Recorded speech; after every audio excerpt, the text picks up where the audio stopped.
Hi, everyone. I'm David Smith, and I run Inthrive Advocacy Solutions, your solution for lobbying and advocacy.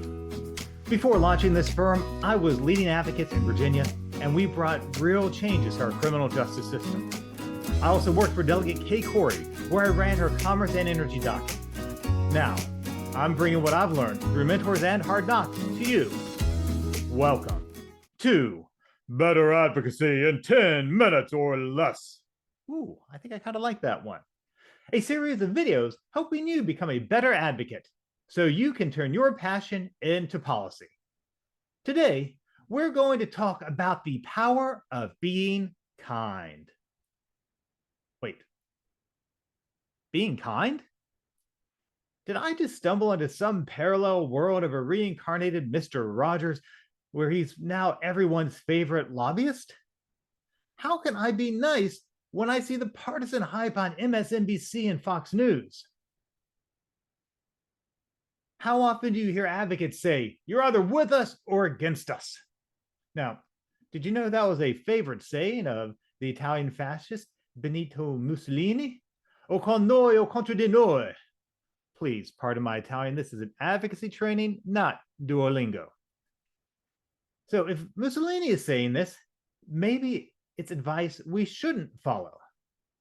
How about this? Do you ever say, we need a friendlier legislature? When what we really mean is, that party in power never agrees with us on this issue. The only way we're going to get anything through is if we get them voted out so we can get our bill through. Yeah, it's hard to make bipartisan allies that way, isn't it?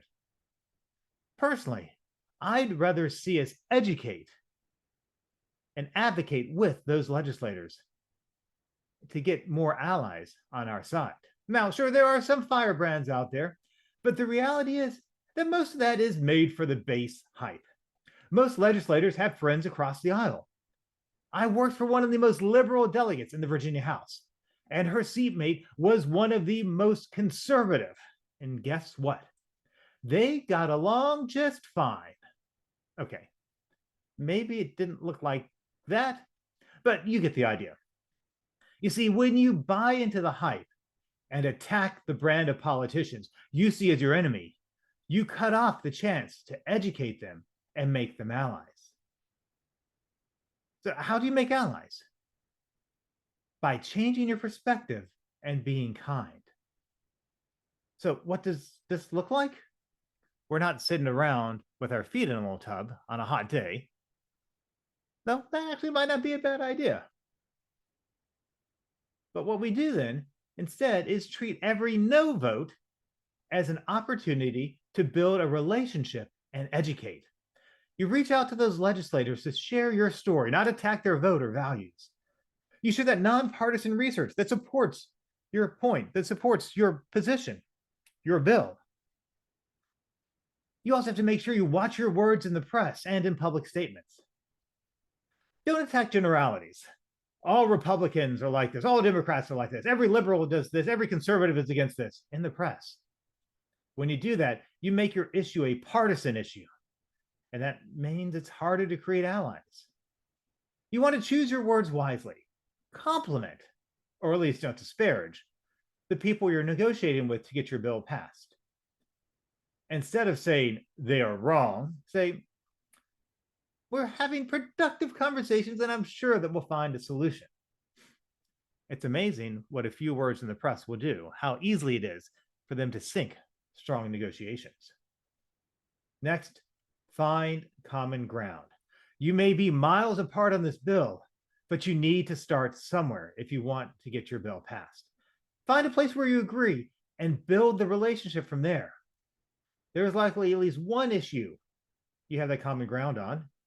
Use that as your starting point. All right, did you get all that? First, use that no as your excuse to build a relationship. Choose your words wisely. Find common ground. No is your excuse to build a relationship. Choose your words wisely and find common ground. That's how you're kind in this world. Not every relationship is going to be great. You're not going to make a friend out of everyone you're trying to talk with, out of everyone you're trying to influence. But being kind will open them up to listening to you. And once they're listening, then you can build that relationship. Thank you so much for watching this short training video on the power of being kind. Like and subscribe to the Inthrive Advocacy channel to get notifications of new videos. Be sure to check back every Friday for a new Better Advocacy in 10 minutes or less video.